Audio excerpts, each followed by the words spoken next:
Selamat pagi saudara-saudara yang terkasih dalam Tuhan Yesus Kristus. Kita berjumpa kembali dalam sapaan dan renungan pagi GKI Salatiga.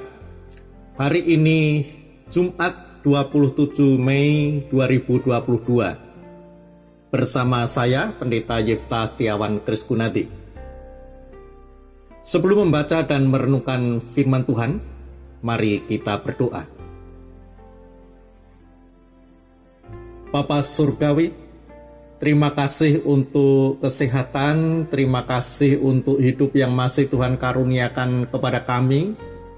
Terima kasih kami telah dipulihkan dari segala lelah kami setelah semalam kami diberikan oleh Tuhan istirahat yang cukup. Hari ini kami akan kembali melakukan berbagai aktivitas kami. Kami akan melanjutkan perjalanan kehidupan kami.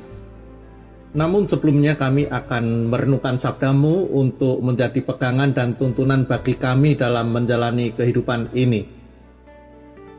Mohon pimpinan Roh Kudus bagi setiap kami.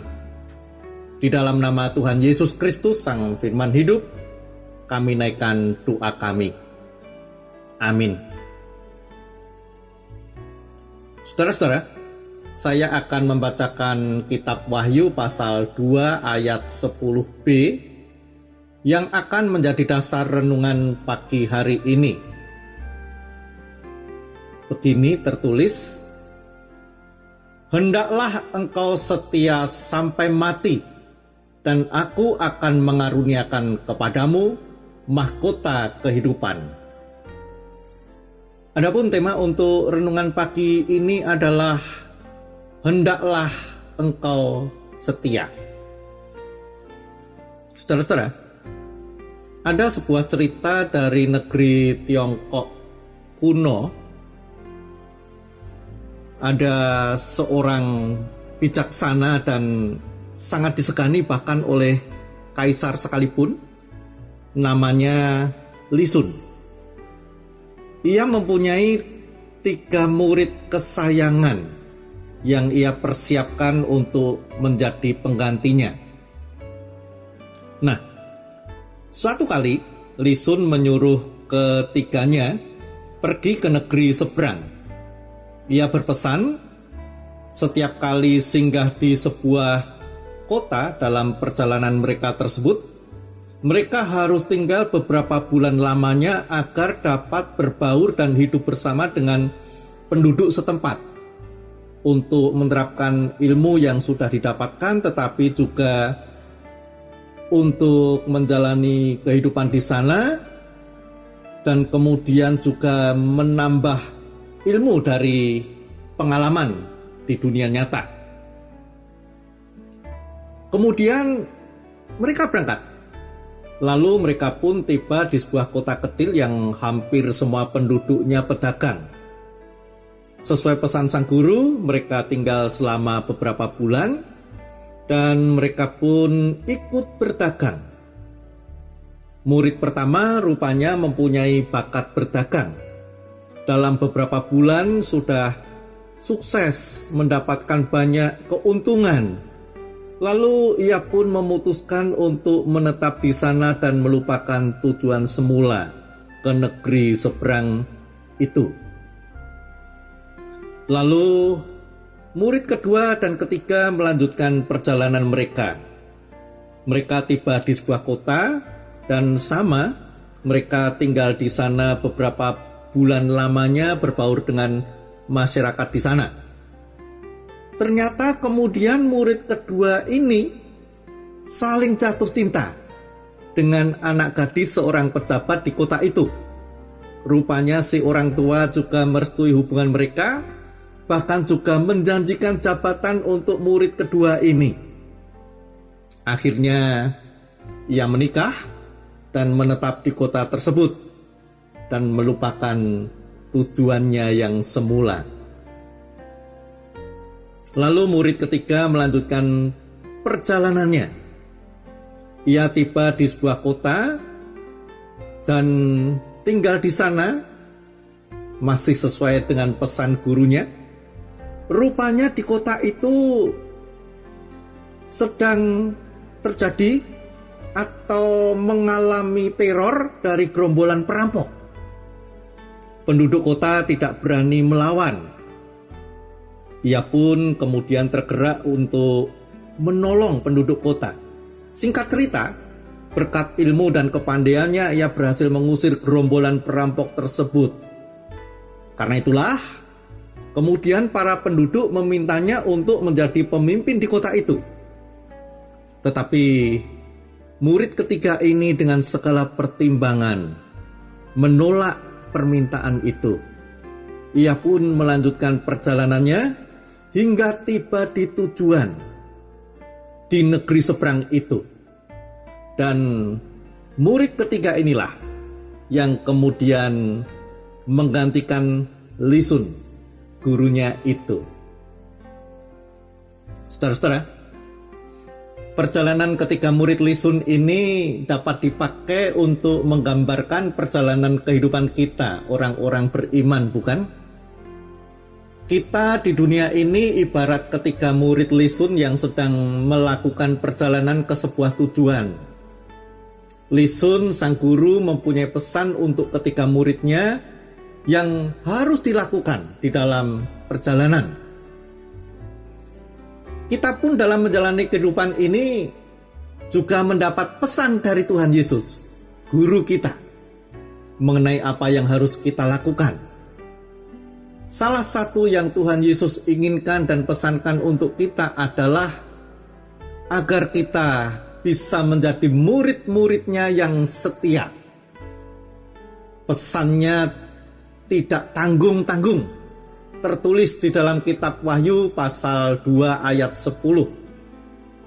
Hendaklah engkau setia sampai mati. Tuhan Yesus tidak menghendaki iman dan kesetiaan kita gugur di tengah jalan. Karena nyatanya memang ada begitu banyak tawaran, godaan, dan cobaan di dunia ini yang bisa membuat iman dan kesetiaan kita kepada Tuhan itu goyah, bahkan gugur, seperti yang dialami oleh murid pertama dan murid kedua dari Lisun tadi.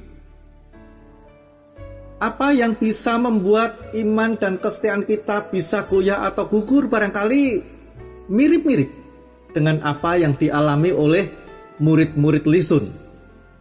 Barangkali itu adalah kenikmatan dan kenyamanan hidup, kekayaan, jabatan dan kekuasaan, cinta, dan sebagainya. Tatkala semuanya itu tadi menuntut kita harus memilih mereka atau memilih iman dan kesetiaan kepada Tuhan.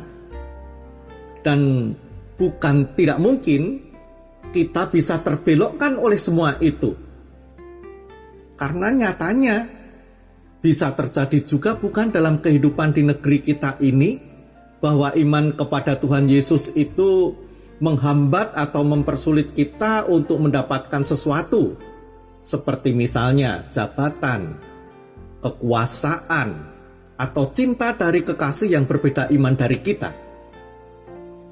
Tentu sah-sah saja kita memilih yang mana sebagai pilihan hidup kita. Akan tetapi setiap pilihan yang kita ambil selalu mengandung konsekuensi. Seperti kedua murid Lisun tadi yang memutuskan untuk meninggalkan tujuan mereka. Konsekuensinya adalah mereka tidak akan pernah bisa terpilih untuk menggantikan posisi guru mereka. Itu murid-murid Lisun. Bagaimana kalau terjadi pada murid-murid Tuhan Yesus? Terjadi pada kita? Ternyata urusannya panjang. Konsekuensinya kita mempertaruhkan mahkota kehidupan kita. Kita mempertaruhkan karunia kehidupan kekal kita. Karena pesan Tuhan Yesus, hendaklah engkau setia sampai mati itu, masih ada kalimat lanjutannya sebagai berikut. Dan aku akan mengaruniakan kepadamu mahkota kehidupan. Sehingga kalau kita tidak setia, memilih meninggalkan iman kita kepada Tuhan Yesus, maka apa yang akan terjadi kelak? Saya kira kita semua tahu jawabannya, bukan? Oh ya, kita juga tahu bukan siapa yang mengatakan kalimat tadi, hendaklah engkau setia sampai mati dan aku akan mengaruniakan kepadamu mahkota kehidupan? Benar, yang mengatakan Tuhan Yesus. Tuhan Yesus yang bagaimana?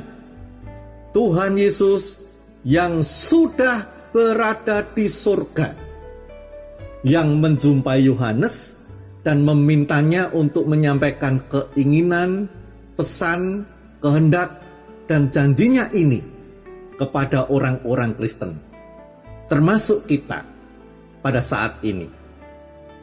Amin. Mari kita berdoa. Bapa di surga, terima kasih untuk firman-Mu. Tolong kami untuk dapat menjadi murid-murid Tuhan Yesus yang setia dan mampu menjaga iman kami, agar tidak gugur di tengah jalan oleh berbagai tawaran, godaan, dan cobaan yang ada dalam perjalanan kehidupan kami di dunia ini. Mohon Roh Kudus memampukan kami. Di dalam nama Yesus Kristus Tuhan kami berdoa. Amin. Selamat pagi saudara-saudara, selamat menjalani kehidupan saudara dengan tetap terus setia dan beriman kepada Tuhan Yesus Kristus. Tuhan memberkati.